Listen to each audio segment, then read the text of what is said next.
겸손과 기도. 천미 예수님, 좋은 질문이에요. 진짜 좋은 질문이에요. 아닌 게 아니라 가톨릭 교회 교리서 안에 제가 얼마 전에 이제 십계명을 가리키면서 옛날에는 가톨릭 신자면서도 전쟁에 나갔어야 됐습니다. 십자군 전쟁도 있고요, 그죠? 수많은 전쟁들을 옛날에 치르면서 살아왔었어요. 그러면 이걸 어떻게 할 거냐는 거죠. 적들이 몰려오는데 그냥 나 죽이수 하고 가만히 방구석에 들어앉아 있다가 그냥 다 죽어요, 그냥? 아니란 말이에요. 정당한 정당 방위가 형성이 되는 거고요, 당연히.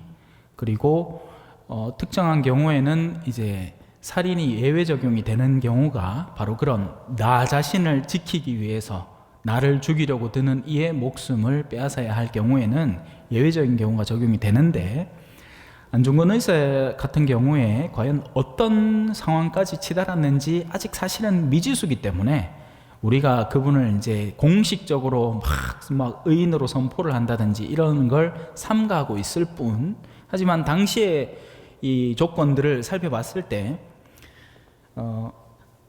그 우두머리 수개를 죽이는 것 외에는 다른 해결책이 없는 극단적인 상황, 그리고 이제 그들이 우리를 침탈하고 이제 수탈하는 그런 분명한 정황, 그리고 다른 해결책을 시도를 했으나 무산되었을 때, 예를 들면 이제 대화와 타협을 시도를 했지만 그들이 그것을 전혀 받아들이지 않는 그런 상황 속에서는 사실은 가능성을 타진해 볼 수 있기도 합니다. 그래서 안중근 의사에 대해서 아직 우리는 뭐 공식적으로는 교회 안에서 뭐 성인이라고 할 수는 없는 상황이지만, 그래도 충분히 본인은 이제 그때 우리나라의 정황 자체가, 그죠? 일본이 우리를 침략해 온 거고 식민지화 시킨 거고, 그리고 여러 가지 평화적인 해결책, 우리의 뭐 임시정부 뭐 이런 것들을 통해서 외교적 수단으로 국가의 권리를 되찾으려고 시도를 했지만 안 됐기 때문에, 그래서 그 안중근 의사의 시도는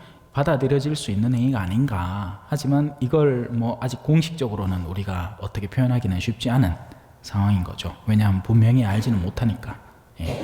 그러나 대체적으로는 충분히 이해할 만하죠. 그래서 그런 정도로만 이해해 두시면 될 것 같아요. 예외적인 경우에 누군가에 대해서 어떤 살인하는 행위가 받아들여질 수 있는 행위일 수 있다는 것. 그리고 막상 남북 간에 전쟁이 일어나면 어떻게 되겠어요? 우리 군인들이 가서 싸우겠죠. 그리고 그 군인들 속에는 전부 다 뭐 신학생들이 군종병만 있는 게 아니잖아요. 저만 하더라도 그 155mm 견인 포반에서 뭐 막포수부터 사수까지 일하고 있었는데, 그러면 전쟁 났는데 그럼 어째 그럼 가만히 있어요? 아니란 말이에요. 우리나라를 지키기 위해서, 우리나라를 보호하기 위해서 기꺼이 취할 수 있는 행동들이 있죠. 그래서 가톨릭 교회는 신학생들을 군대에 보내는 거고요. 갔다 오는 기고. 신부님들은, 군종 신부님들은 군대 2번 가죠. 환장합니다. 그래, 안 가고 싶어가 생똥을 뺀다 아닙니까? 누가 가? 그 반에 제일 막내가 제일 먼저 갑니다.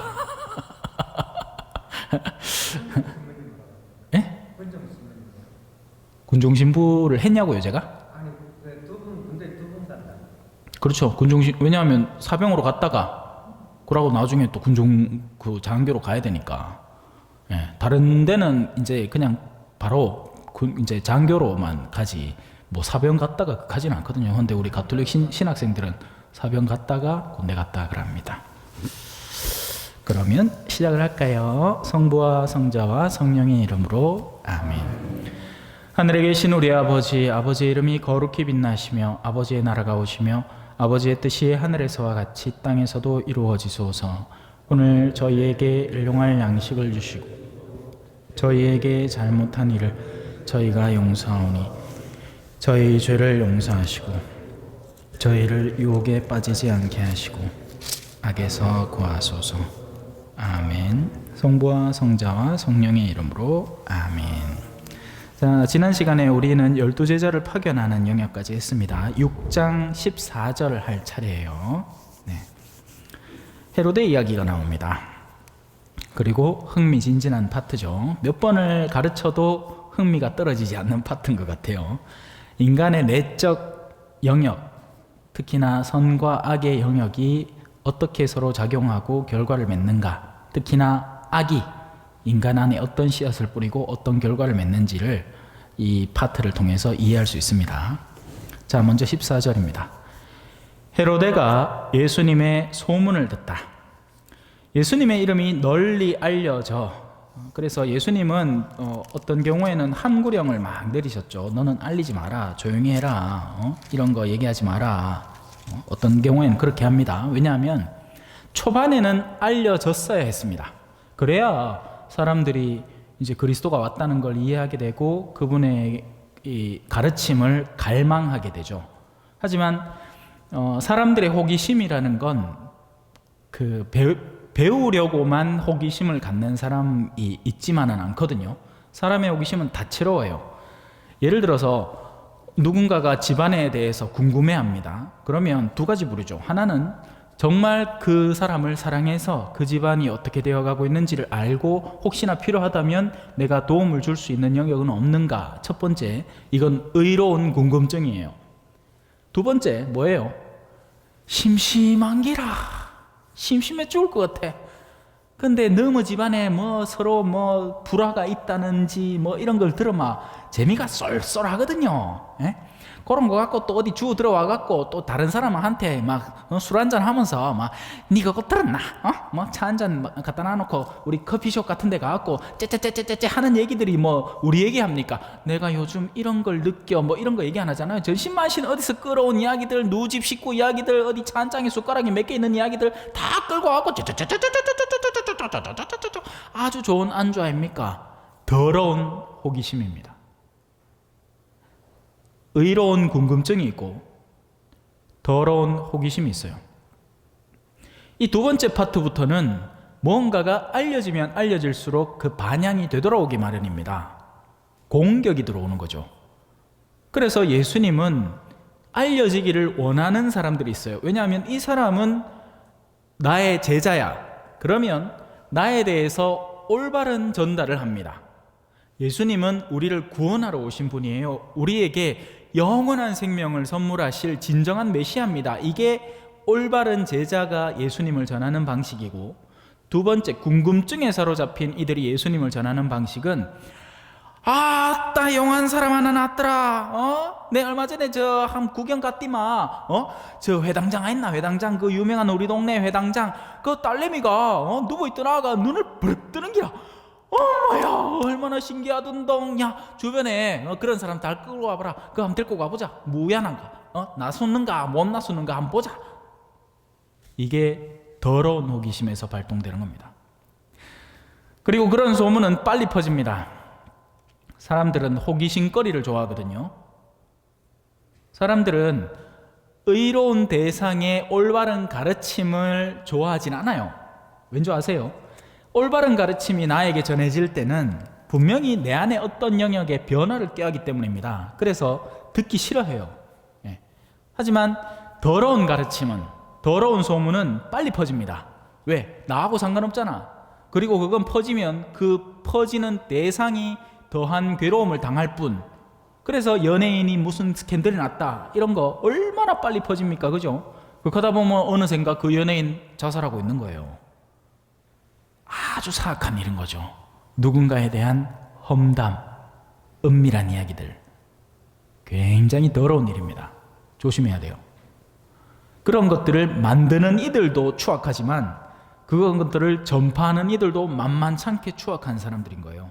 내면이 똑같으니까 똑같은 호기심에 사로잡히고, 만약에 내가 의롭다면 야야야 그런 얘기는 하는 거 아니다 하고 멈추겠죠. 하지만 궁금한 겁니다. 그래서 좀 더 얘기해봐라. 이하고 듣고 앉았는 기라. 유유상종이라고 하죠. 똑같은 부류가 똑같은 부류의 인간들을 만나는 겁니다. 옛날에 어느 현자가 얘기했다죠. 스승님 들으셨습니까? 잠깐만, 그 얘기를 해서 내가 득이 되나? 아니요. 그 얘기를 해서 네가 득이 되나? 아니요. 그 얘기를 해서 무언가 좋게 바뀌는 게 있나? 아니요. 입 다물고 들어가라.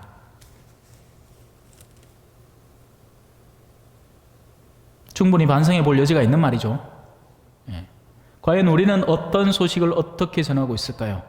우리는 어떤 추악한 호기심들에 사로잡혀 있지는 않을지. 세상에서 떠도는 수많은 기사들도 마찬가지입니다. 여러분, 우리가 그걸 안다 한들, 전한다 한들 사실 바뀌는 게 거의 없는 이야기들이 거의 전부예요. 나는 기껏해야 나 자신이나 바꿀 수 있고, 나는 기껏해야 내 주변 사람들이나 도울 수 있죠. 자, 예수님의 이름은 그렇게 알려지는 겁니다. 긍정적인 사람은 긍정적인 사람대로 알리겠지만, 이제 대체로는 호기심에 사로잡힌 사람들이 예수님의 이름을 막 갖다 알리고 있는 거예요. 그러다 보니 어디까지 들어가느냐? 헤로데 임금이 소문을 듣게 됩니다. 헤로데는 전적이 있는 사람이죠. 우리가 수많은 이야기들을 들을 때 웬만하면 그냥 이야기들은 그냥 한번 이쪽 귀로 들어갔다가 저쪽 귀로 나갑니다. 그러면 아무 문제가 없어요. 그런데 이쪽 귀로 들어와서 여기 콕 남는 게 있습니다. 왜냐하면 내 마음속에 수많은 욕구들과 욕망들이 용수숨치고 있거든요. 거기에 전파가 딱 지나가는데 내가 레이더망을 딱 세우고 있으면 그걸 딱 건드리는 순간 아이쿠 하고 잡아버리는 거예요. 내 마음속에 세워져 있는 욕구들이 외부에서 전해지는 소식들에 대해서 해석을 가미하는 거죠. 아니면 그냥 스쳐 지나갈 이야기예요. 하루에 얼마나 많은 이야기들을 듣습니까? 우리가 그걸 다 기억하나요? 아니죠. 아니에요. 그럴 수가 없습니다. 그래서 사제한테 성사를 보러 와서 걱정할 필요가 전혀 없는 거예요. 왜냐하면 사제가 돌았다고 그걸 다 쥐고 살까요? 마음 쓰레기통 되라고. 안 그래요? 사람들이 고백을 할 때마다 A 저 사람은 무슨 죄, B 저 사람은 무슨 죄, C 저 사람은 무슨 죄, 매고 맨날 그 대새기고 기억하고 있어. 그래야만 사람 못 삽니다, 여러분. 그래야만 저 벌써 무슨 윗병 걸리거나, 그죠? 아니면 대상포진 한 4번은 더 왔지 싶다. 아니에요. 스쳐 지나가요, 그냥. 예. 안 가고 왜 삽니까, 그죠? 근데 이제 여러분들은 안 그렇죠. 자식들이 와갖고 뭔 소리 하면, 아이고 우리 둘째 며느리 걱정하는 사람 별로 없다. 우리 둘째 딸이 아이고 그 사오가 그래갖고 아이고 그참 그놈을 뭐 자꾸 주입니까 살립니까 막 이렇게 하면서 막 난리라. 그 소식이 그냥 안 지나가죠. 그냥 지나가면 좋을 걸. 못 잔답니까, 그죠? 예. 내 마음속에 어떤 레이더망이 형성되어 있는지, 어떤 안테나를 세우고 있는지, 무엇을 내가 듣고 싶어 하는지, 무엇을 건지고 싶어 하는지 헤로데에게서 배워봅시다. 타산지석이라고 하잖아요, 그죠? 헤로데는 일단 소식을 듣습니다. 예수님의 소식이었어요. 유명한 사람이 지금 센세이션을 불러일으키고 있습니다. 뉴스거리를 막 양산하고 있습니다. 그래서 사람들이 이런 얘기를 해요. 세례자 요한이 죽은 이들 가운데에서 되살아난 것이다. 그러니 그에게서 그런 기적의 힘이 일어나지 하고 사람들이 얘기를 했어요. 그런데 그것만이 아니었어요. 어떤 이들은 엘리야다, 그는 엘리야다 하는가 하면 또 어떤 이들은 옛 예언자들과 같은 예언자다 한 겁니다. 그러니까 다양한 의견들이 뿜어져 나오고 있다는 거죠. 마치 분수대에서 물이 팍 뿜어져 나오면 어디 사방팔방 어디로 갈지 어떻게 알고, 그죠? 그런데 그 가운데에서 옛날에 이제 물에 충격받은 사람이 있는 기라. 누가 뿌리는 물에 지가 막 어디를 막았고 막 눈이 억시 따가워갖고 고생을 시게 했는 사람이 있어. 그러면 그냥 지나가는 분수대에서 물이 나오는데 씨 자라보고 놀란 가슴 소뚜껑 보고 놀란다는 속담이 있잖아요, 그죠? 그거하고 똑같은 겁니다. 우리 마음속에 이미 기존에 형성되어 있는 어떤 사고가 내 주변에서 들려오는 소식들을 분류해서 듣게 되는 거예요. 선별해서 듣는 겁니다. 헤로데도 똑같아요. 헤로데는 이러한 소문을 듣고 내가 목을 벤 그 요한이 되살아났구나 하고 말하는 겁니다. 무슨 말이죠? 죄책에 시달리는 겁니다. 그래서 죄를 짓는 사람들의 마음은 조용한 적이 없어요. 모든 소식이 자신의 죄를 꾸짖고 있는 것처럼 느껴지기 마련이죠. 죄가 자신의 내면 속에 생생히 살아있는 겁니다. 그게 죄인의 벌이에요. 평생을 지니고 살아야 되고 자면서도 해소되지 않는 벌이죠. 육체의 피로는 어떻습니까? 자면 그 다음날 일어나면 좀 낫죠. 예, 물론 좀 심하게 하면 이제 그 다음날도 어이구 하지만 며칠 더 자고 나면 낫잖아요. 육체는 암만 아파도 나중에는 죽으면 다 넣고 갈 끼니까 걱정 안 해도 돼. 급선무로 해소해야 되겠어요? 영혼의 병이에요. 감정도 이성도 괜찮아요. 좀 덜 배우면 어때? 그죠? 세상에서 좀 쪽팔리면 되지. 예? 밥 모임 한다고 모여갖고 이제 비잡지 들고 이제 독서 읽어야 되는데 내가 한글을 잘 몰라. 그래갖고 한두 번 빼다가 한번 깨도 넘사 실어갖고 이제 못 나가겠는기라. 어르신 중에 그런 분들 계십니다. 한글 못 배워갖고 쪽팔리갖고 신앙생활 안 하려고 하는 분. 그건 죄가 안 돼요, 여러분. 그건 몰라도 괜찮은 나라 가면 돼요. 지금이나 우리가 이래 막 배워갖고 하지, 여러분, 글자를 모른다고 해서 생각이 멈춥니까? 아니죠. 영혼 안에서 일어나는 생각은 활발하게 움직이고 있습니다. 그걸 표현할 수단을 적절한 시기에 못 배워서 글을 못 적을 뿐인 거죠.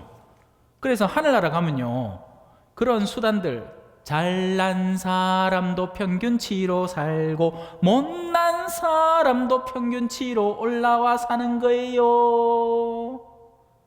그러니 내가 낮은 곳에 있었으면 있었을수록 더 나를 드높여 주시는 분을 만날 거고, 내가 나 자신이 요 정도 되면 내맨키로 똑똑한 사람은 이거 함부로 세상 무시 못한다 하는 교만한 사람은 하늘나라 가면 낮춰지는 겁니다.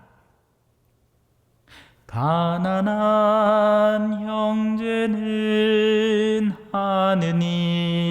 하느님께서 높여주심을 기뻐하고, 그게 레지오 까떼나고 그게 성모님의 노래 아닙니까?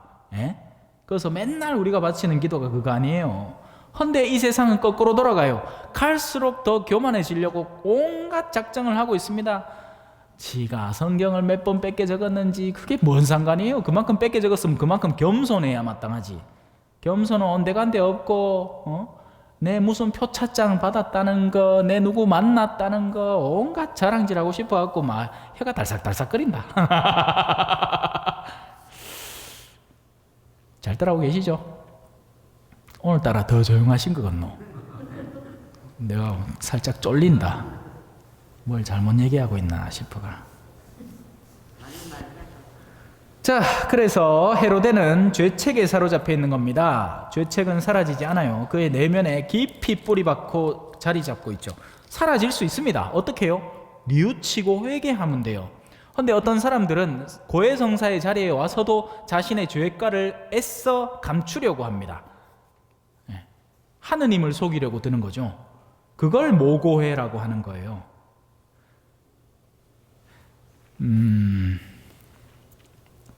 어떤 사람은요, 성사 안에서 세심증에 걸립니다.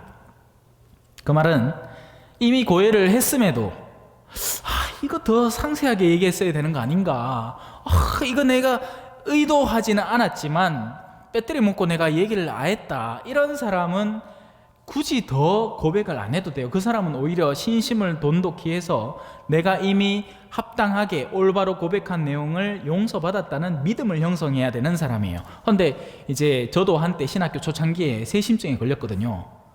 어쩐지 아세요? 이제 다행히 신학생들은 영성 지도 신부님이 있어요. 그러면 어제 가 성사 보는 거, 오늘 또 성당에 앉아갖고 성체조배 하다 보면 내가 세상에서 참 이런 것도 잘못했지, 이런 거 내가 어제 고백 안 했는데 하면서 하루 걸러 하루씩 막 성사 보고 앉았는 기라. 어떤 때는 아까 성사 보고 몇 시간 지나지도 않았는데 또 와갖고 성사 보려고 해. 제가 그랬다니까요. 카이키네 신부님이 그만. 근데 거의 대부분의 가톨릭 신자들은 거꾸로 갑니다. 거꾸로. 어떻게 해요? 고해할 거는 다 이 밖에 알아내지 못한 걸 다 집어여놓고 그러고 뭐 꺼내? 그냥 들어서 평범한 죄 될 만한 거, 주일 미사 2번 빠졌습니다. 그게 모고예요. 퉁치고 넘어가는 거지. 고해 대상자는, 그러니까 고해 사제는 속일 수 있습니다. 인간이기 때문이죠. 하지만 고해 사제가 어디 지가 무슨 죄 듣고 싶어하고 앉아 있습니까? 아니에요. 예수님이 그 뒤에 앉아 계신 거예요. 그 예수 그리스도를 속이는 행위를 하는 거죠. 어마어마한 사악함입니다. 그리고는 이제 회심의 미소를 짓고 아이고 쏙 갔다. 대충 얘기하고 나왔네 하고 넘어가는 거지. 죄책은 사라지지 않아요. 예. 그래서 죄책은 오로지 진실한 통회만으로, 뉘우침으로 사라지게 됩니다. 고해는 언제 봐야 되죠? 기회 있을 때 봐야 됩니다. 준비가 다 되어서 보는 건 고해가 아니에요. 기회가 있을 때 보는 게 고해예요. 언제 준비를 다 할 수 있을 것 같아요? 그럼 미사는 내가 받아들일 준비를 다 갖추려면 몇 년이 필요할 것 같아요? 절대로 안 됩니다. 미사에서 넘쳐 흐르는 은총을 내가 온전히 다 받아들이려면 나는 수십 년, 수백 년, 수천 년이 걸려도 모자랄지 몰라요. 기회가 있을 때 하느님의 은총을 수용하고 받아들이는 겁니다. 자, 이제 그만하고 넘어갑시다. 세례자 요한은 어떻게 죽게 되었는지를 설명을 합니다. 17절이에요. 세례자 요한의 죽음. 이 헤로데는 사람을 보내어 요한을 붙잡아 감옥에 묶어둔 일이 있었다. 왜? 그의 동생 필리포스의 아내 헤로디아 때문이었는데 헤로데가 이 여자와 혼인하였던 것이다. 사실 이 복음의 본문에서 등장하는 헤로데는 나름 순진한 사람입니다. 때로는 부부 가운데도 그런 케이스들이 있어요. 남편이 순진하거나 혹은 아내가 순진해. 그런데 그 배우자가 사실은 모든 원흉이 되는 거죠. 물론 그렇다고 해서 그 순진함이 죄를 무산시켜 주지는 않아요. 왜냐하면 그 안에서도 자신의 고유한 선택지가 존재하기 때문이죠. 오늘 같이 한번 살펴봅시다. 이 헤로디아가 어마어마하게 숭악한 여자예요. 우리 갱상도 말로 그죠? 숭악함. 헤로데가 이 여자와 혼인을 하였던 거죠. 자기 동생의 아내와 혼인을 한 겁니다. 그래서 요한은 헤로데에게 동생의 아내를 차지하는 것은 옳지 않습니다 하고 여러 차례 말을 했더니 헤로데가 그게 듣기가 너무 껄끄러웠던 거겠죠. 헤로디아도 당연히 듣기 싫을 거고. 하지만 둘은 왜 결혼했을까요? 여러 가지 이유가 있을 겁니다. 굳이 임금이 그죠? 수두룩 빽빽한 자기 나라의 숱한 처자들을 놔두고 뭐 우리나라 궁궐로 치면 무수리들, 뭐 궁녀들, 뭐 세고 쎄을 끼고, 아니면 뭐 규수집 자제들, 뭐 원하면 누구라도 그죠? 그 중에 한 명 데리고 와갖고 자기의 처로 삼을 수 있을 건데 왜 하필 동생의 아내일까? 거기에는 이제 둘의 그 유대 관계, 탐욕스러움, 이기심이 그 안에 내재되어 있는 거죠. 사람은 어떤 예외적인 행동을 드러낼 때마다 거기에는 이유가 있는 겁니다. 이유가 있어요, 반드시. 헤로디아가 아마 그 전부터 꾸준히 계획했을지 몰라요. 자기의 동생의 아내로서 결혼을 한 상태에서도 절대 권력을 탐하는 거죠. 사람은 그렇습니다. 자기가 정말 원하는 게 있으면 지금 가진 걸로 만족을 못해요. 그래서 그보다 항상 덜을 추구하는 거죠. 여러분들의 주임은 주임 자리에 욕심이 하나도 없어요.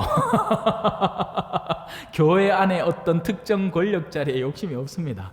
그러니 가라 하면 가고 오라 하면 오고 여서 일하라 하면 거서 일하고 저서 일하라 하면 저서 일하죠. 하지만 우리 마음속에 어떤 특정 종류의 욕구, 저건 내 거야 라는 욕구가 생기기 시작하면 이제 그 사람은 싸우기 시작해야 됩니다. 심지어는 부부 사이도 그렇죠. 부부 사이에 네가 잘났니 내가 잘났니 이걸로 한번 싸우기 시작하면 그 집안에 바람잘 날 없습니다. 미친 듯이 싸우고 있어요. 둘이가. 막 국지전, 막 사소한 말 한마디부터 해서 막 24시간이 싸움인 거예요. 그런 데서 왜 삽니까? 그죠? 피곤해가.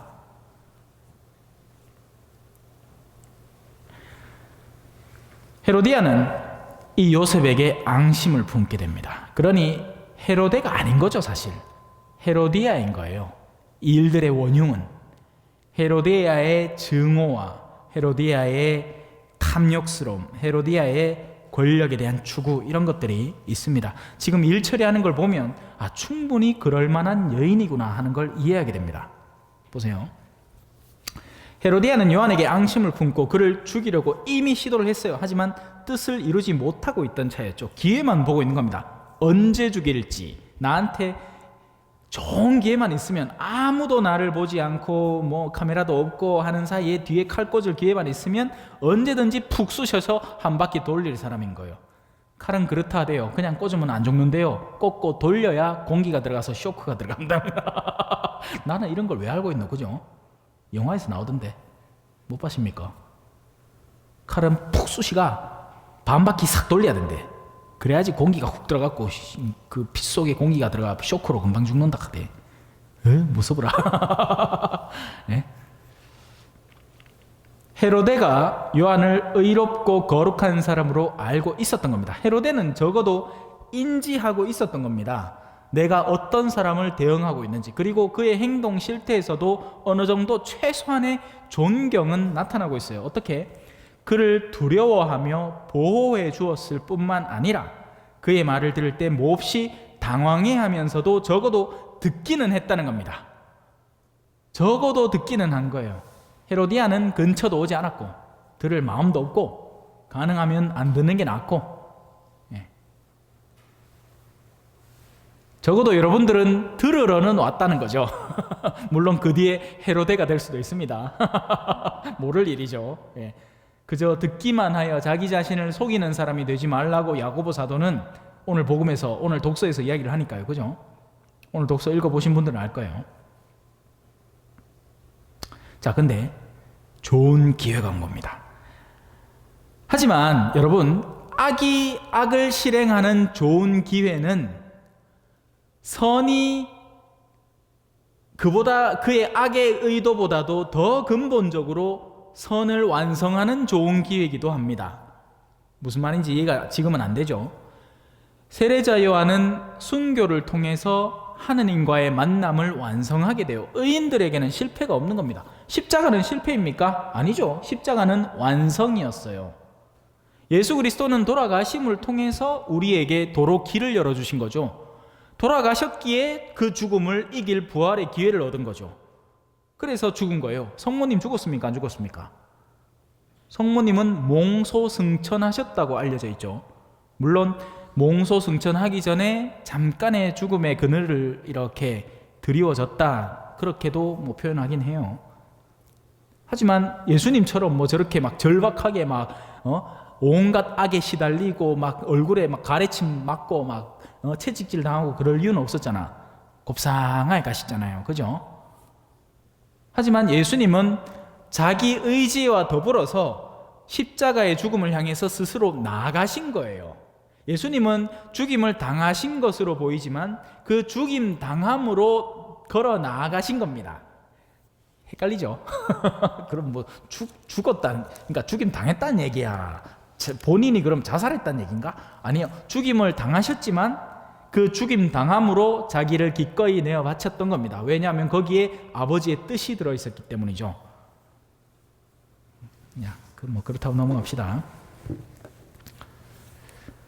우리는 하느님의 나라에 가고 싶어 하죠.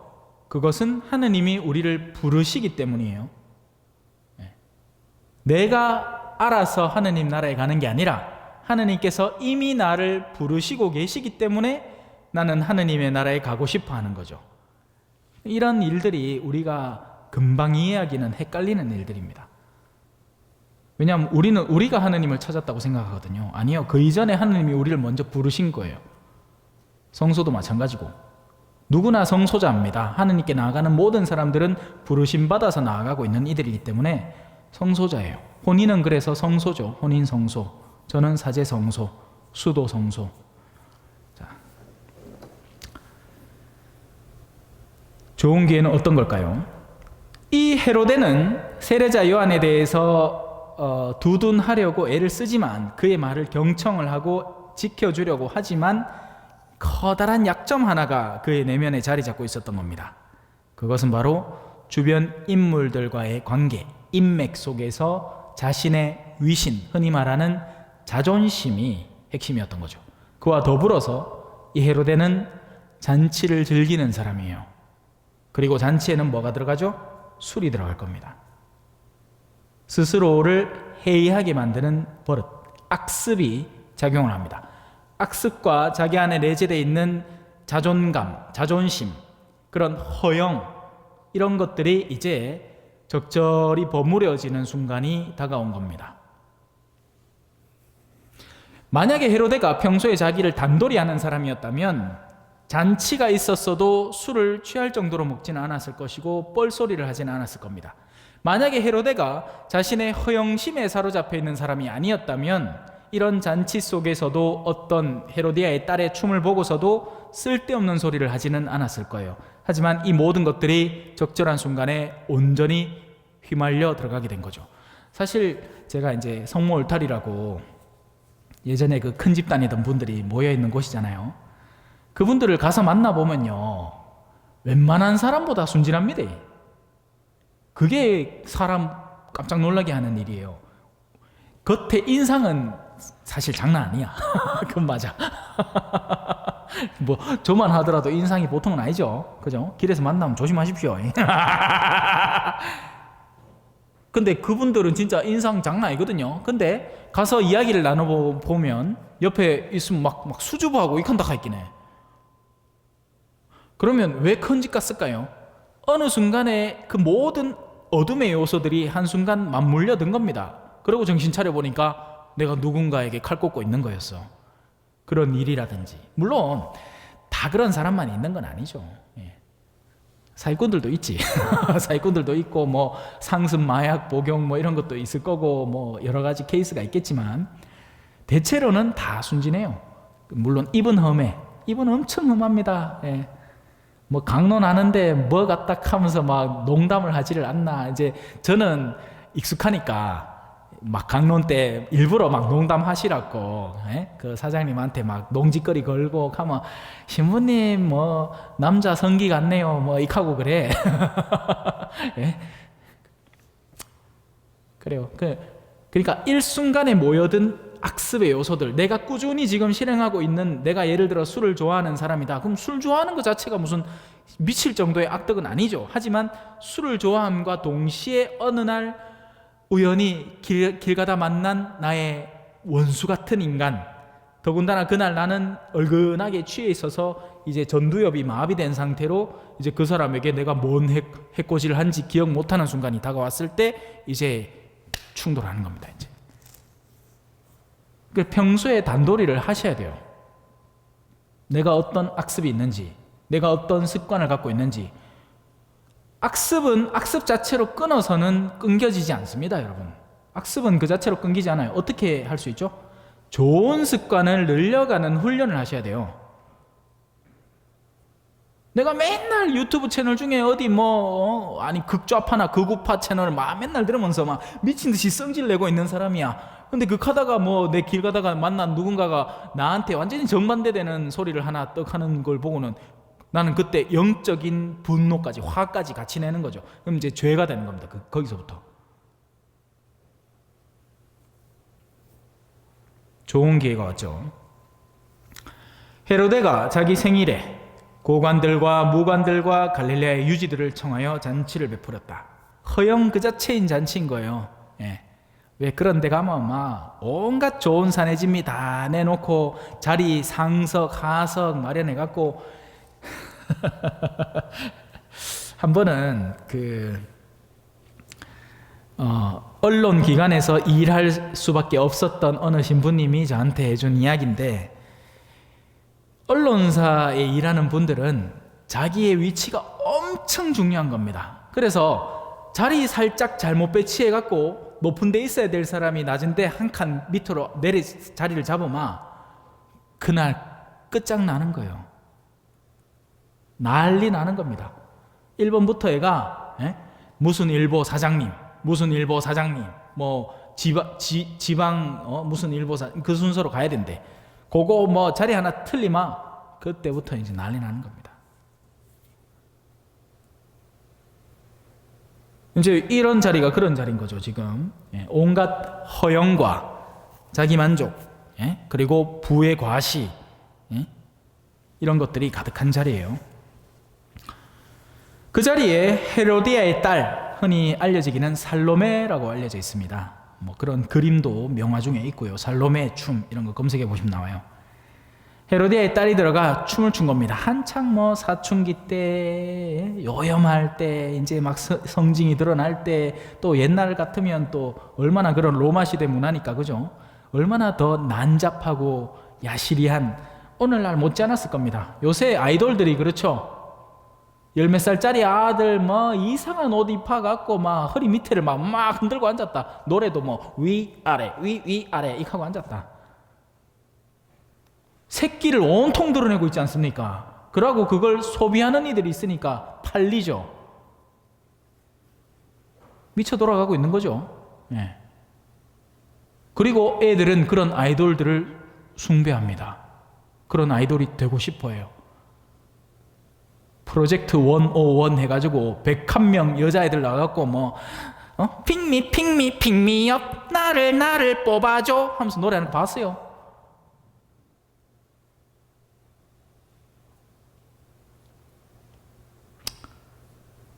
그런 겁니다. 그렇게 헤로디아의 딸은 나가서 춤을 춘 거죠. 손님들을 즐겁게 해준 겁니다. 그 손님들이 볼 것 다 봤을 낀데 웬만한 거 갖고 즐거워했겠습니까? 뭐 우리 성당에 성탄 때 뭐고 예수님 차차 뭐 이거 좀 쳤다고 뭐 그 손님들이 흐흐흐 웃어줬겠어요? 온갖 동네 돌아다니면서 처자는 다 막 이상한 짓거리 하고 해댈 인간들이 살로메는 그야말로 준비된 굉장히 야시하고 요사스러운 행동을 했을 것이 분명합니다. 그러니 손님들이 만족해버린 거예요. 자, 그러자 이제 임금의 허영심이 발동되는 겁니다. 그 소녀에게 무엇이든 원하는 것을 나에게 청하여라. 너에게 주겠다. 하고 말할 뿐만 아니라 거기서 멈췄어야 돼요. 사춘기 소녀가 원해봐야 뭐 쪼락말 하나 사주세요 라든지 뭐 금팔찌 하나 주세요 이 정도에서 멈췄을 건데, 이 임금은 거기에서 자신의 인자함을 옛날 영화 300 보셨는지 모르겠습니다. 그 페르시아 왕이 나는 인자하다 하면서 막 나오죠. 엄청난 대군을 이끌고 그걸 맞서는 페르시아 군인들이 300명 갖고 맞섰다 아닙니까?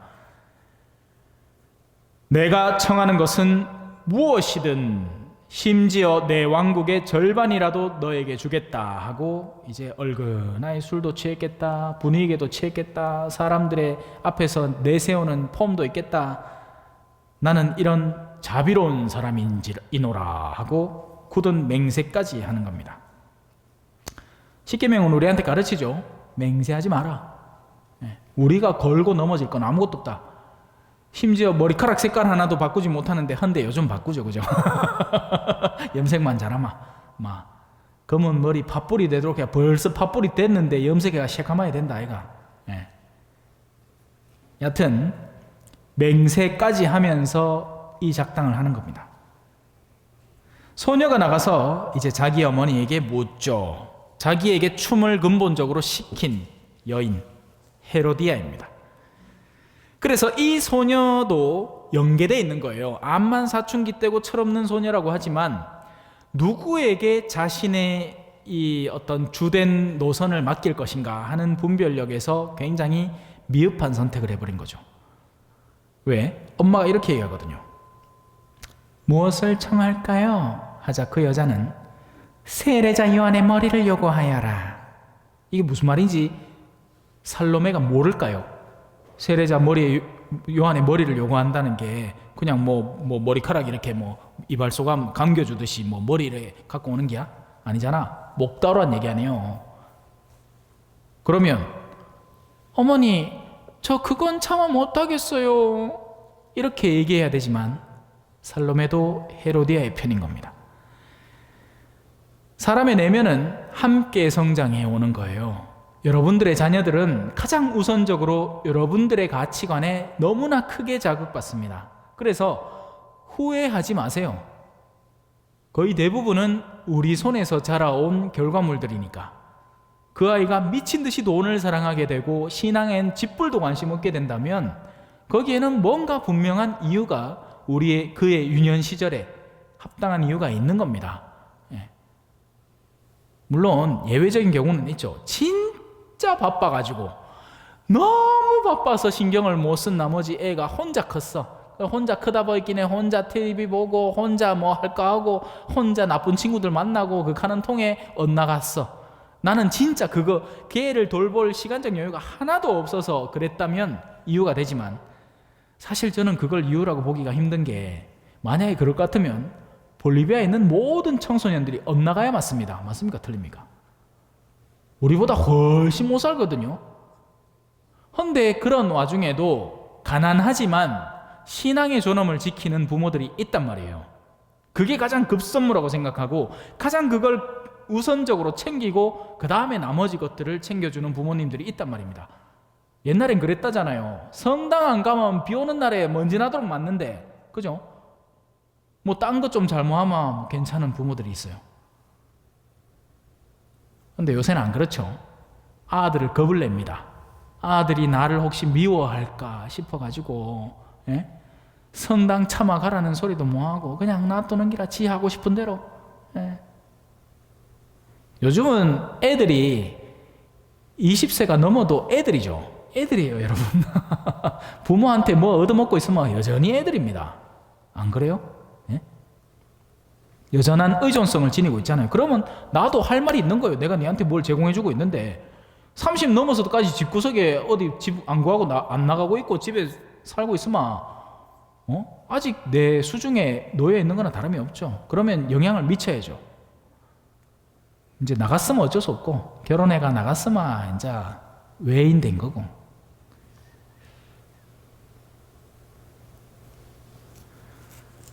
소녀는 곧 서둘러 임금에게 갑니다. 어머니의 수족과도 같은 존재가인 거죠. 그래서 소녀도 예외가 아닙니다. 책임이 있어요. 물론 헤로디아가 원흉이죠. 당장 세례자 여한의 머리를 쟁반에 담아 저에게 주시기를 바랍니다 하고 청합니다. 자, 임금에게 이제 공이 넘어왔어요. 와, 차마 이걸 청할 줄이야. 와, 띵 맞은 거죠. 예. 딴 날은 세례자 여한 헤로디아가 이미 암살의 계획을 짜기도 하고 죽일 기회를 봐왔기 때문에 이 시도가 예전에도 존재했을 것이고, 그때 헤로데 임금은 자기의 지금의 현재 아내의 말을 듣고서도 그건 그러지는 말자, 차마 그렇게까지 할 건 아니다, 막아왔을지 모릅니다. 하지만 지금 잔치판에 손님들 앞에 공언을 한 상태에서 머리를 요구하는 아내의 요구를 아내도 아니고 딸이, 그것도 내가 그에게 맹세까지 하면서 왕국의 절반까지 주겠다고 보장해 놓은 그 약속 속에서 이제 살로메가 청하고 있는 겁니다. 어떻게 해야 되겠습니까? 빌라도와 같은 거죠. 내가 다 신문을 해봤는데 아무 죄가 없는 사람이요. 하지만 저 바라빠라는 인간이 하나 있는데 그 사람은 실제 암살을 저지르고 살인죄를 분명히 저지른 강도요. 자, 둘 중에 누구를 풀어줄까요? 아니죠. 바라빠를 처리하고 예수를 자기 직권으로 풀어줬어야 했죠. 하지만 제국의 압박이 있는 겁니다. 이 일을 제대로 다루지 않을 때 일어나게 될 민심의 소요, 그게 두려움으로 작용한 거예요. 그러자 올바른 결단을 내리지 못하고 자기는 손 씻고 물러납니다. 하지만 손을 씻는다고 해서 그 일 자체에 책임이 없어지는 건 아니죠. 우리가 책임져야 될 일들이 있습니다.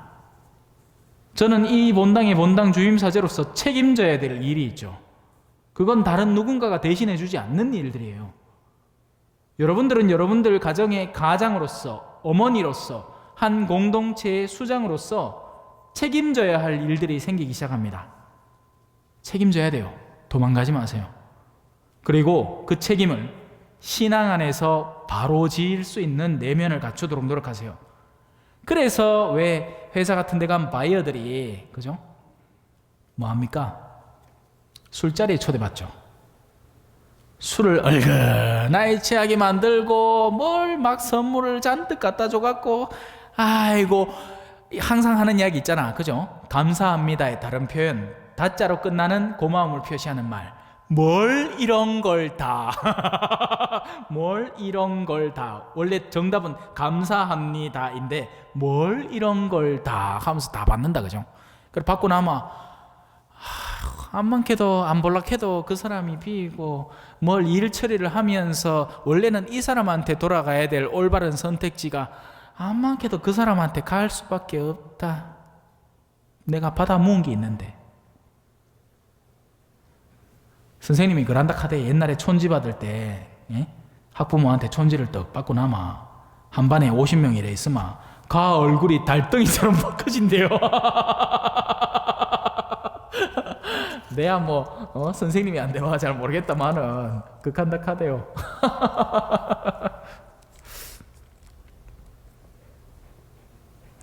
혹시 저 혼자 즐거워하고 있습니까? 오늘 왜 이래 다들 너무 엄숙하신 것 같아가 제가 긴장이 됩니다. 계속 할게요. 임금은 몹시 괴로웠지만 맹세까지 하였고 또 손님들 앞이라서 그의 청을 물리치고 싶지 않았던 겁니다. 자신의 허영심이 이제 강하게 발동하는 걸 헤로디아는 미리 계산에 다 넣어놓은 거예요. 얼마나 똑똑하고 영악한 여자입니까? 그래서 여인들 가운데서는 우리 형제님들은 내가 당하고 있는지도 모르는 채 당하는 경우가 많습니다. 여성들의 상황에 대한 이 조작은 남자들의 몇 배를 뛰어넘어요, 사실상. 이건 제가 여러 체험을 통해서 이해하게 된 거예요. 여성들은 분위기를 먼저 만들고 그리고 그 남자가 들어왔을 때 몇 수 앞을 다 봐놓는 겁니다. 이 남자가 어떤 걸 좋아하는지, 어떤 데 기분 좋아하는지, 어떤 데는 기분 나빠하는지, 그래서 기분 나쁜 거 다 치워내고 기분 좋은 걸 딱 해서 이제 최종적으로 내가 전할 여보 혹시 이거 생각해 보셨어요? 요번에 이거 바꿔야 되는데 왜 좀 할까요? 하면 벌써 이제 남자가 좋아하는 두부 반찬 먹고 있으면서 그래 해라 하고 차 보는 기라. 머리 좋아요. 이게 남자들은 그만큼은 안 돼. 뭐 이세돌쯤 되면 바둑이나 잘 둘까? 사람 마음을 어떻게 이렇게 이끌어 나가는지에 대해서는 여성들이 분명히 앞서 있습니다. 남녀 차별하는 건 아니에요. 차이인 거죠, 차이. 예? 그런 걸 한마디로 무슬러 놓는 건 남자입니다. 그렇죠. 예, 남자는 이제 그게 힘인 거죠. 왜냐하면 남자도 아예 어벙한 남자들만 다 있지는 않거든요. 그 가운데는 이미 산전수전 다 겪어가지고 보고 다 알고 있는 겁니다. 그때는 이제 한마디로 하는 거지. 예. 근데 또 왜 그런 거 있잖아. 부부간에 대화를 해야 되잖아요. 대화를. 원래는 부부가 대화를 하라고 둘이가 존재하는 거예요. 근데 집안을 개판으로 만들어 놓은 사람들이 있죠. 뭐예요? 개들은 어떻게 대화하죠? 개들도 대화합니다. 어떻게? 하면 옆에 있는 큰 개가 이거 뭐?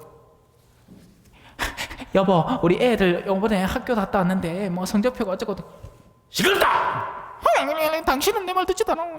이건 개예요, 개. 개파이라고. 대화를 하는 게 아니에요. 대화는 서로의 속내를 존중하면서 어떤 일이 어떻게 진행되어 가는지 차분하게 털어놓고 충분한 납득과 이해 속에서 결정을 짓는 거죠. 하지만 감정 수준에서 머물러서 그저 그냥 서로를 이렇게 파고드는 사람들이 있는 겁니다. 자, 여하튼 오늘 이 헤로디아는 모든 판을 짜놓고 이제 헤로데를 거기에 초대한 겁니다. 그리고는 절박한 최후의 결정이 이제 선포되어 버린 거죠. 임금은 곧 경비병을 보내며 요한의 머리를 가져오라고 명령합니다. 그래서 헤로데도 거기에 동참하게 되어버린 거예요. 누구 탓을 할 건 아니에요. 헤로데는 이 순간까지도 최종 명령권의 마지막 결정권을 쥐고 있었던 겁니다. 경비병이 물러가 감옥에서 요한의 목을 베어 머리를 쟁반에 담아다가 소녀에게 주자. 자, 이제 책무가 있는 사람들 순서대로 쭉쭉쭉 가는 거죠. 소녀는 그것을 자기 어머니에게 줍니다. 최종적인 책임은 이제 헤로디아에게 가는 겁니다. 헤로디아가 살인범이죠. 하지만 실제 살인을 구체적으로 한 사람은 누구예요? 경비병이죠. 우리나라에서 이런 일들이 많이 벌어집니다. 디자인하는 사람은 저 윗선이고 거기서는 저쯤에서 공사 기간을 어느 정도로 해갖고 빨리 지면 안 낫겠나, 그나마 좀 뭐 우리 회사에 좀 득이 될 것 같은데, 가마 이제 그거 수주 받아가 하청 주고 2차 하청 주고 3차 하청 주고, 가마 이제 그거는 이제 막 재료 막 아무거나 싼 거 막 해가 막 대충 빨리 짓고 막 굽기도 전에 막 짓다가 이제 와, 그게 요번에 일어난 일 아닙니까? 그렇게 놓고는 이제 누구 잘라요? 그 제일 밑선의 이제 책임자, 구체적인 지시를 한 그 사람, 그 위에는 다 안전보장. 요한의 제자들이 소문을 듣고 가서 그의 죽음을 거두어 무덤에 모시게 됩니다. 자, 그렇게 세례자 요한의 죽음 사건이에요. 내면 안에서 일어나고 있는 일이죠. 그리고 그 모든 일들의 사실상의 씨앗은 헤로디아의 마음속에 있는 증오입니다. 그리고 헤로디아는 그 증오를 왜 촛불 있잖아요, 촛불. 옛날에는 우리 어르신들 아침 발라갖고 칙 껐다 아닙니까? 근데 그 촛불이 어디 저 풀밭에 틱 쓰러져 가지고 논두렁 슥 태우면서, 그래 불이 시작되면 영덕 화재 사건 되는 겁니다. 아주 작게 시작한 불씨인 거예요. 헌데 초가 상간을 다 태우고 있는 거죠. 언제 끄는 게 쉽고 편하겠어요? 촛불일 때 끄는 게 제일 쉽습니다. 우리의 마음 속에서 일어나고 있는 삿된 마음, 헛된 마음, 쓸데없는 욕구들부터 정돈하는 게 가장 쉽고 빠른 길이에요. 헌데 사람들은 그 불이 어느 정도 진척될 때까지 둡니다. 그걸 원하기도 하고요. 누군가의 다툼이 어느 정도 농익을 때까지 가만 두고 보는 거예요. 그러면 이제 그때부터는 뭐 되죠? 소송 걸리고 법정에 왔다 갔다 해야 되고, 설령 법정에 가지는 않더라도 뭐 소송장 날아올 때마다 이거 또 시작이네 캐사코, 그래가 이겼다 싶으면 항소하고 끊이지 않는 이 소용돌이 속에 살아가는 거죠. 자, 5,000명을 먹여봅시다. 반면 자, 증오가 그런 작은 씨앗으로 어마어마한 살인이라는 결과까지 가 닿는 동안 거꾸로 된 일이 일어나는 겁니다. 아주 작은 걸로 5,000명이 먹는 거죠. 사도들이 예수님께 모여와 자기들이 한 일과 가르친 것을 다 보고합니다. 그러자 예수님께서 그들에게 너희는 외딴 곳으로 가서 좀 쉬어라 하고 말씀하셨다. 세속을 떠나서 이 고요한 곳에 머무른다, 생각을 머무른다, 피세정념, 그걸 줄임말이 피정인 겁니다. 여러분들이 오시는 이 목요일의 7시는 사실 훌륭한 피정입니다. 왜 아니에요? 여러분들이 여기 있는 동안 다른 생각할 수 있습니까? 못하죠. 말씀 안에서 정돈되는 머릿속의 생각 속에서 우리가 어떻게 내 삶을 꾸려나가야 할지를 정돈하는 시간이기 때문에 더할 나위 없이 훌륭한 피정입니다. 뭐 피정이라고 해갖고 꼭 뭐 어디 2박 3일 동안 가고 이래가 피정이 되는 게 아니에요. 어떤 사람은 그런 데까지 가서 진영마다 사람들 몰래 방에 불러갖고 팩 소주 까갖고 술 먹고 앉았다. 그게 뭔 놈 피정이고, 성지순례 가가 첫날 밤에 그죠? 뭐 그래 성지순례 가는데 등산 가방을 메고 가겠노? 떡 열었는데 보이기네 팩 소주가 줄줄줄 나온다. 그래가 그 어디 뭐 호텔 그 상점에서 사왔는 안주거리 해갖고 그날 밤에는 막 부어라 마셔라 하는 거예요. 산티아고 성지순례 간다 해놓고는 그 가갖고 사람들 공동으로 쓰는 숙소 그 주방에 앉아갖고 삼겹살 굽고 앉았다. 우리한테나 구수한 냄새지 그 외국 사람들한테는 얼마나 역겨운 냄새인지도 모르고 지정씨 아닌 거죠. 그게 뭔 놈 피정이고 그게 뭔 놈 술래예요. 그죠? 외딴 곳으로 가서 쉬는 시간을 마련하셔야 됩니다. 물론 지금이 피정이라고 했어요. 하지만 여러분들의 일상 시간 속에서 하느님과 독대하는 시간을 가지셔야 돼요. 그게 언제가 될지는 각자가 다 다르겠죠. 누구는 아침에 시간이 날 거고, 누구는 점심 먹고 잠깐 시간이 날 거고, 누구는 자기 전에 잠깐 시간이 날 거고. 하지만 하루 중에 단 한 번도 시간을 낼 수 없다, 이런 사람은 없습니다. 저도 노가다 뛰어봤거든요. 저 LG LCD 판넬 만드는 공장에 군대 제대하고 나서 아버지하고, 그때 아버지가 이제 IMF 맞아갖고 그 전까지만 해도 오렌지족으로 잘 나갔는데, 아씨 예? IMF 맞아갖고 그거 갖고 같이 일했다 아닙니까? 좋대요, 노가다. 예? 그 좋은 노가다는 아침에 나가면 같이 체조도 해. 따라다라단 체조하고 조회하고, 또 때되마 더우마 쉬라고 시간 줘, 또 틈틈이 시간 줘 갖고 쉬게 만들고, 예? 잘하대요. 예? 밥도 맛있고. 차라리 지금이 그때보다 훨씬 못 먹는다. 그때는 밥이라도 잘 먹는데. 예? 그래도 오늘 손님이 와갖고 신부님 드시라 하면서 추어탕을 하나 싸들고 왔어요. 그래 내가 얼른 끝내고 가면 몰랐고. 맛있겠지요? 안 줍니다.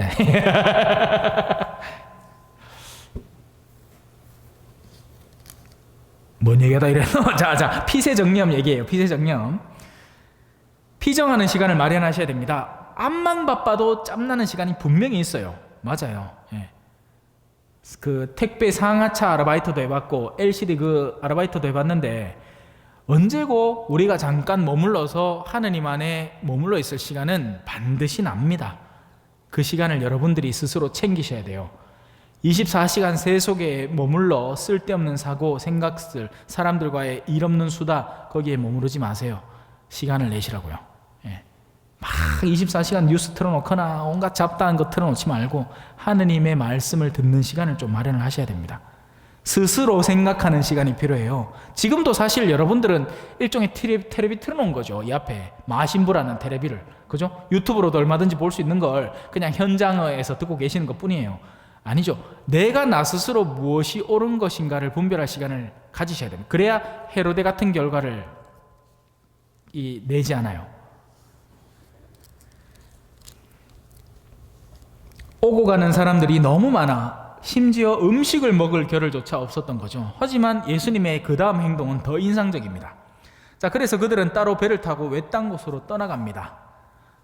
우리가 어떤 특정 종류의 교통수단을 쓰는 이유는 빨리 가려고 쓰죠. 그죠? 뭐 일부러 나룻배를 타고 한가롭게 호수를 거니면 모를까. 보통은 우리는 더 빠른 교통수단을 이용해서 그걸 합니다. 차를 몰고 서울에 안 가고 KTX를 타는 이유는 KTX가 빠르니까 그걸 선택하는 거죠. 예.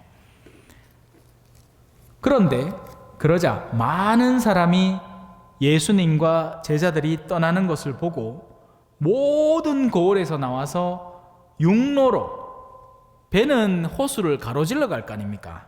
이렇게 호수가 길쭉하게 있으면 여기서 일로 가는 거 아니에요? 근데 이 사람들이 와라라라라라라 달려가지고 배보다 더 빨리 간 거예요. 그게 뭘 뜻해요? 그들의 원의를 뜻합니다. 욕구를 뜻하죠. 사람은 자기가 정말 간절히 원하는 게 있을 때는 기회를 놓치지 않거든요. 오늘도 대구에서 손님들이 왔습니다. 우리는 지척에 살면서도 오기 싫어하는 귀찮음을 갖고 있는 사람들이에요. 네. 저는 집에 놔두마 하루 종일 있을 수 있어요. 방구석에. 근데 요새 나오는 이유는 복돌이 때문에 나옵니다. 야를 산책을 시키야, 그죠? 그래도 그날 하루 진을 조금 빼고 방에 들어가갖고 좀 쉬는 기라요. 안 가마 저녁마다 내한테 공 물고 와갖고 공 던지 달라고. 그래 이제 데리고 나갑니다. 근데 이분들은 오늘 나한테 이제 연락이 와갖고 뭐 원하시면 오늘 오후도 시간 됩니다. 갈게요. 하는 거예요. 왔어요. 욕구가 강한 겁니다. 스승을 뵙고 싶은 욕구, 그분의 말씀을 듣고 싶은 욕구. 그래서 예수님은 지금 뭐예요? 음식을 먹을 겨를조차 없는 그분, 그리고 예수님은 지금 이 순간에는 인간이기 때문에 배고픔을 느끼고 계십니다. 여러분, 무슨 신기한 알약이 있어가지고 그거 하나를 먹으면 배 안 고프고 기도 열심히 하고 탈원 상태에 빠진다고 배고픔을 안 느끼고, 아니에요. 예수님은 우리가 느낀 모든 종류의 고통과 아픔을 같이 느끼셨어요. 추울 때는 추위를 느끼고 더울 때는 더위를 느끼신 거죠. 길 가다가 쓰레빠가 틱 끊어져 가지고 하면 맨바닥에 그 돌자국을 자꾸 느끼시면서 가야 됐어야 되는 거고요. 저도 선거하면서 그런 거 많이 느낀 적이 있거든요. 어떤 때는 막 신발 안에 뭐가 쓱 들어왔는데 내 지금 빨리 죽은 사람 이 장례주로 가야 되기 때문에 서둘러 가는 통에 그거 밟고 막 가는 게야. 신발 속에 들어있는 돌비. 그래 집에 와뜩 보면 막 물집 잡혀있고 이렇게. 물론 요즘은 그럴 일이 없어 참 좋습니다. 차가 얼마나 좋은 동, 어새는 막 피내 죽겠어요. 또 내가 아예 운전도 못하게 하죠. 어르신들이 수두룩 빽빽한데 막 모시고 온다고 간다. 가면 내가 가지. 아이만 내떠서 내가 가고 말지. 뭐 주소 어딘지 아는데 뭐.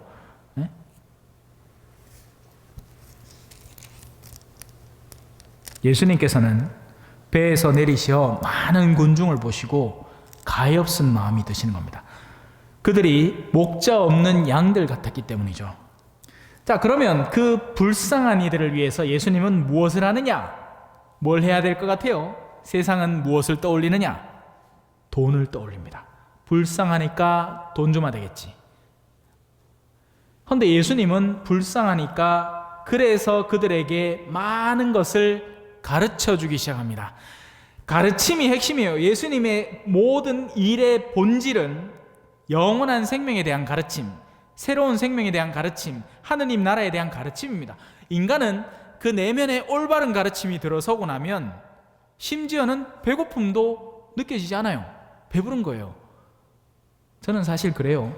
저는 이 시간을 즐기는 게 여러분들하고 이렇게 열정적으로 뭔가를 가르치고 나면요, 내가 뭐가 필요한가 모르겠어요. 뿌듯해요. 밥 안 먹어도 배부르단 말이에요. 물론 지금 배가 고프긴 하지만. 자, 어느덧 늦은 시간이 됩니다. 예수님은 이제 제자들이 돌아와서 보고하고, 아니 제자들이 나가서 고생하고 있는데 뭐 예수님은 그럼 맛있는 거 먹어요? 아니죠. 예수님 같이 굶었어요. 그런 와중에 제자들이 예수님께 다가와 말을 합니다. 여기 외딴 곳이고 시간도 늦었습니다. 그러니 저들을 돌려보내시어 주변 촌락이나 마을로 가서 스스로 먹을 것을 사게 하십시오. 이게 인간적인 최소한의 해결책, 마지노선까지 온 거죠. 지금 돌려보내야 가서 뭐 자기들이 뭘 푼돈이라도 쥐고 있으면 그걸로 장사 안 접을 동안 빵이라도 사 먹을 겁니다. 예수님께서 너희가 그들에게 먹을 것을 주라고 합니다. 인간적으로 계산이 안 되는 거예요. 아니, 우리는 가진 것도 없고 줄 능력도 없고 한데 도대체 우리더러 뭘 주라는 겁니까? 자, 초전지역에 복음을 전하세요. 신부님 뭔 소리 하십니까? 찌들만큼 찌든 동네를 갖고 웬만한 사람들 다 세례받았고요. 가가 얘기해도 끼꾸도 안 합니다. 만다고 그래요? 안 됩니다. 인간적으로 계산을 때려봐야 이 동네에는 더 이상 복음을 전할 여지라고는 거의 제로 상태입니다. 제자들은 그러면 저희가 가서 빵을 200데나리오너치나 사다가 그들을 먹이라는 말씀이십니까? 하고 묻습니다. 말도 안 되는 소리 하지 말란 얘기죠. 예수님께서 그들에게 자, 그러면 가지고 있는 건 뭐가 있는지 일단은 들고 나와봐라 하고 이러십니다. 그들이 알아보고서 있기는 있습니다. 먹을 게. 일하려는 의지를 갖고 있는 사람이 얼마나 되는지 내 앞에 추스려 와봐라.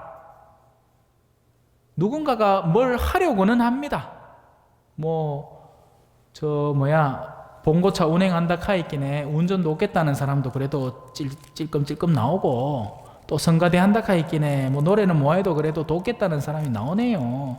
있긴 있습니다. 근데 이까 뭐 될라꼬 예. 빵 5개 그리고 물고기 2마리 있습니다. 예수님께서는 제자들에게 명령하시어 모두 푸른 풀밭에 한 무리씩 어울려 자리 잡게 하셨다. 착한 목자의 상징이죠. 시편 기도에 나오는 겁니다.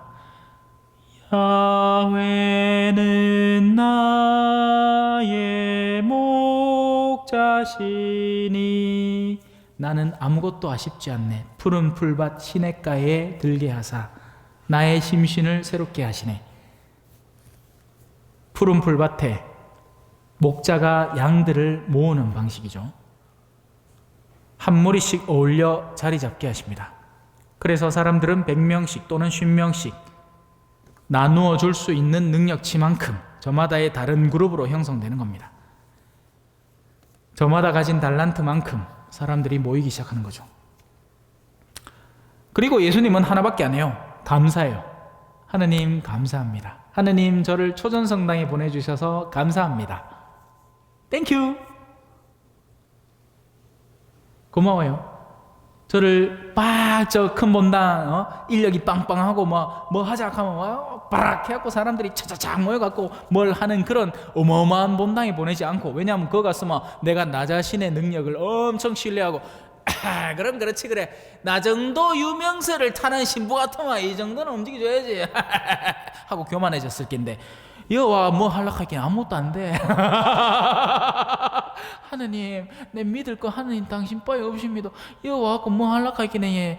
전신만신 내보다 나도 많고 어르신이 수두룩 빽빽하네. 내 뭐 하겠습니까 여서. 내 당신 말고는 내 아무것도 기댈 데 없습니다. 도와주소 하느님 땡큐. 예수님께서는 빵 5개와 물고기 2마리를 손에 들고 하늘을 우러러 찬미를 드리신 다음 다시 빵을 떼어 제자들에게 주시며 사람들에게 나누어 주도록 하십니다. 여러분 알고 있습니다. 뭘요? 지금 이미 여러분들이 충분히 들은 그 내용이 여러분들의 뇌리 속에 도돌이표로 계속 이어지고 있다는 것이죠. 가랑비에 옷 젖는 줄 모른다고 저한테서 일주일에 이렇게 꾸준히 말씀을 들은 분들이 그렇게 많지 않거든요. 제가 저 서울부터 해갖고 막 돌아다니면서 특강을 했잖아요. 우야다가 어쩌다 마주친 그때 모습에 내 마음을 뺏겨버렸네. 한 번만 뜩 들어도 그 신부님이 했던 이야기 중에서 뇌리에 띵 하고 오는 게 있어갖고 그걸 아직도 기억하고 있으면서 내한테 회자하는 분도 계신데, 일주일에 한 번씩 지금 우리가 지금 얼마나 익하고 있어요. 그러나 이미 여러분들 속에 말씀이 때가 되면 여러분들이 뜻하지도 않게 그때 신부님이 이런 얘기 했는 것 같은데 맞다 이런 내가 오늘 누구를 만났어. 근데 그 사람이 엄청 헤로데 같은 사람이야. 어쩌면 헤로디아 같은 사람이야. 입방정을 막 떨고 사람들 마음을 막 분노하게 만들어갖고 딴 사람을 막 조종해서 일으키는 사람을 딱 만난 거야. 저런 사람을 두고 한 얘기였구나 하고 떠오를 수밖에 없습니다. 그러면 여러분들은 어느새 준비돼 가고 있는 거예요. 의도치 않게.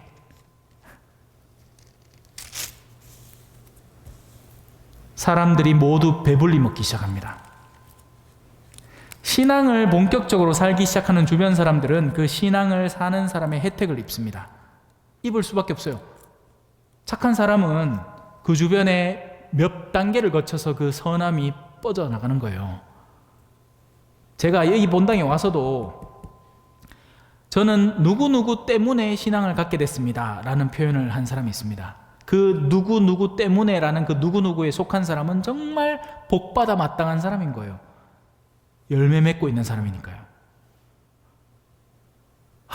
그 사람 사는 거 보고 내가 그분이 나를 초대해서 그분의 부탁 때문에 뭐 이런 이야기를 한 사람이 있습니다. 그런 사람이 되어야죠. 남은 빵 조각과 물고기를 모으니 12광주리에 가득 차게 됩니다. 빵을 먹은 사람은 장정만도 5,000명이죠.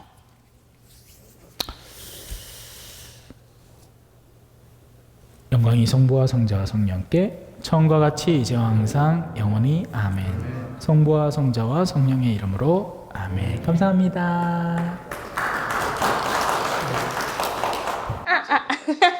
찬미 예수님, 겸손과 기도.